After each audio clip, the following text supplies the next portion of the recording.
പ്രിയ കൂട്ടുകാരെ, മരിക്കുവാൻ വേണ്ടി മാത്രം താമസിക്കുവാൻ ഒരു ലോഡ്ജ്, അതങ്ങ് കാശിയിലാണ് കേട്ടോ. കാശിയിൽ ചെന്ന് മരിച്ചാൽ മോക്ഷം കിട്ടുമെന്ന് വിശ്വസിക്കുന്നവർക്ക് താമസിക്കുവാനായി ഒരു ലോഡ്ജ് ഉണ്ട്. അതാണ് ലാഭ് മുക്തി ഭവൻ.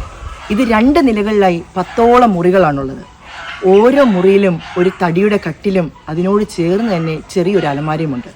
മുകളിലത്തെ നിലയിലേക്ക് പോകാനായി ഒരു ഇടുങ്ങിയ ഗോവണിപ്പടിയാണുള്ളത്.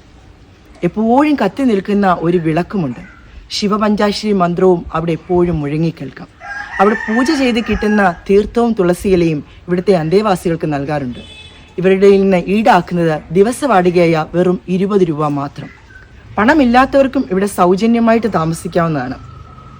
പ്രായാധിക്യം ചെന്ന് മരണത്തോടടുത്ത് നിൽക്കുന്നവർക്കും അസുഖബാധിതർക്കുമാണ് ഇവിടേക്ക് പ്രവേശനം. അതും 14 ദിവസം മാത്രം. 14 ദിവസത്തിനുള്ളിൽ മരിച്ചിരിക്കണം, അല്ലെങ്കിൽ അവിടെ നിന്ന് ഒഴിഞ്ഞു പോകണം. കാരണം ധാരാളം ആൾക്കാർ വെയിറ്റിങ്ങിലാണ്. ഇവരുടെ അന്ത്യകർമ്മങ്ങൾ നടക്കുന്നതും മണികർണിക കട്ടിലാണ്. അവിടുത്തെ കാവൽക്കാരനായ പണ്ഡിറ്റിനോട് ഞാൻ ചോദിച്ചു, ഇവിടെ ഇതുവരെ എത്ര പേര് മരിച്ചുവെന്ന്. അദ്ദേഹം പറഞ്ഞത് 15,000-ഓളം പേർ മരിച്ചുവെന്നാണ്. അപ്പോൾ 15,000-ഓളം പേർക്ക് മോക്ഷം കിട്ടിയെന്നാണ് അതിനർത്ഥം.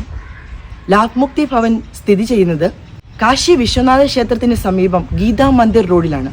ഇനി നിങ്ങൾ കാശിയിലേക്ക് പോകുമ്പോൾ ഈ ലാഭ് മുക്തി ഭവനൂടെ കാണാൻ ശ്രമിക്കുക.